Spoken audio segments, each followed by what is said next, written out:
Düzerdim ben her şeye, olanları gözden asıp. Belki de yanılmışam, kış kalbimde görüp yazı. Sanma ki sözlerimde sana karşı bilenmişem. Kalbi varlığı bilip de senden sevgi dilenmişem. Yerimi vermese de eli senin elindedir. Ağlımdan silinse de kalpte adın derindedir. Benimledir bu ağrılar benimledir. Belki de Tanrım indir, her şey senin elindedir. Söyle nece unudum, kalbim nece silim. Asam da unut demek, kalbi silip necesini.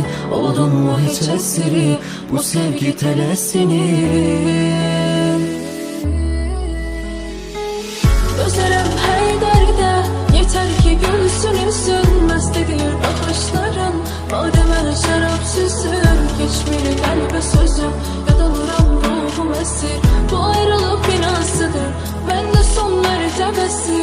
Dözerim her derde, yeter ki gülsün yüzün. Mestidir bakışların, bademe şarap süzür. Geçmir kalbe sözüm, yadalıram ruhum esir.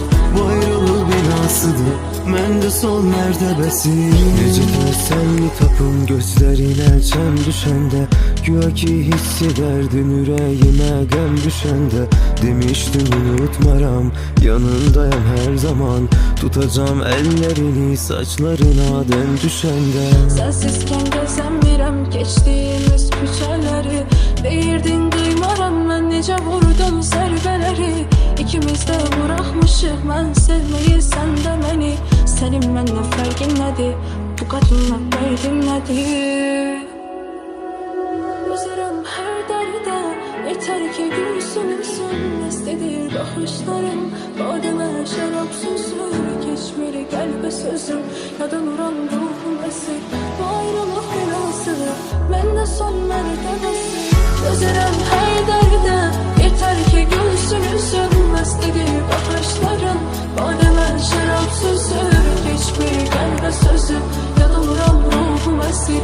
Bu ayrılık binasıdır, ben de son mertebesi. Dözerim her derde, yeter ki gülsün yüzün. Mestidir bakışların, bademe şarap süzür. Geçmeli kalbe sözüm, yadınırım ruhum esir. Bu ayrılık binasıdır, ben de son mertebesi.